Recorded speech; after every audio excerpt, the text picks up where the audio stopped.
Hey guys, today I'd like to show you a video of my homemade leather holster that I made for my Keltec P380 or 38T, however technical you want to get.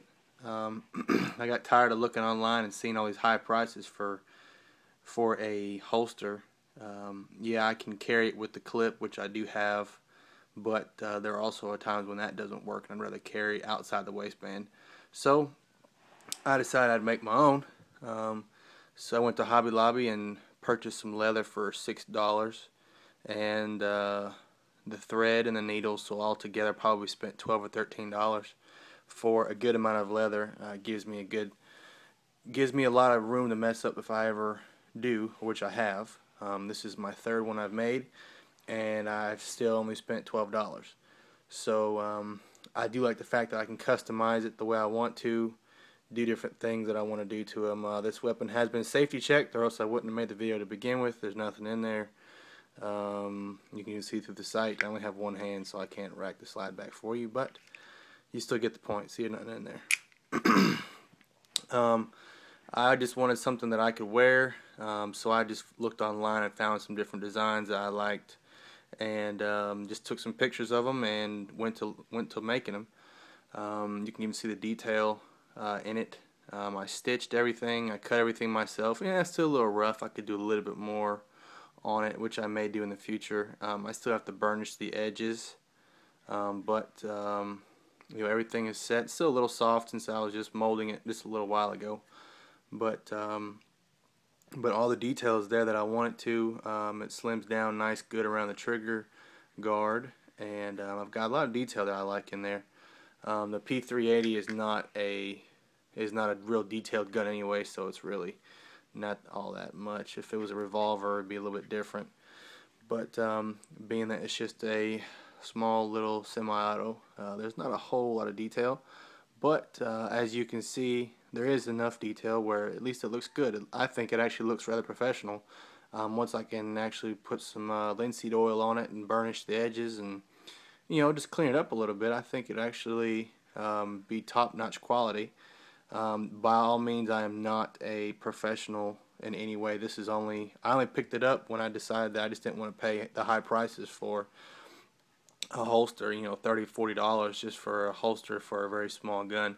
So at least I thought, well, I'll give it a try and see what happens. I do have the belt loops cut, standard 1.5 inch for most belts.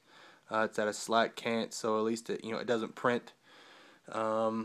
And it sits a little bit lower on, or higher on my belt, so that it's as concealed as possible when I do carry it out. I did like this little flaps. I have not seen.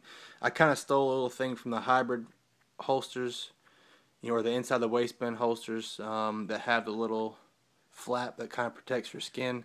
But what I wanted to do is I wanted to have I wanted to have the gun sit as high as possible inside of the holster and be as high up. And when that happens, and if I have a t-shirt on, the gun still comes up and ends up, riding on my side a little bit. So I just decided to go ahead and add the flap in there so that at least it would protect my skin if I didn't have on a t-shirt under my shirt or anything like that. Yeah, I mean, it's pretty easy to do it. I just kind of took a piece of paper and cut out around the gun, and just kind of molded the holster I was looking for. Be sure that when you do mold if you do decide to do it, when you mold your holster, after you wet it, you oil your gun up real good. And I wrapped mine in saran wrap, and then I placed it in the holster, and I started molding. I used a real big butter knife with a big rounded end on it, where I can really get into detail work. Where the slide is. I used just the edge of this and like the rounded end of a Sharpie, but that's all I did. I didn't spend a whole lot. I didn't go buy the awl and all the tools that leather makers use. I just used what I had here at the house to make my holes. I just marked where I wanted the holes to be made, and I just drilled them. Pretty small drill bit, small enough where I can get the needle through with the thread. Um, and I had a small little it's not a Dremel tool, but it's a real detail tool I picked up at Harbor Freight, I think for 20 bucks a couple years ago. And I just had some attachments, and that's what I use just to kind of round the edges a little bit. I could still do a little bit more work over here, but I use it to round the edges and smooth it out. And you know, hey, as for me, it works. I didn't have to spend the big money on anything. So I mean, just the biggest point I think of this is you can make whatever you want to make without having to spend the big money, and you don't have to be professional to do it. So it just takes a little bit of creativity, think outside the box a little bit, and you can get it done. So appreciate it.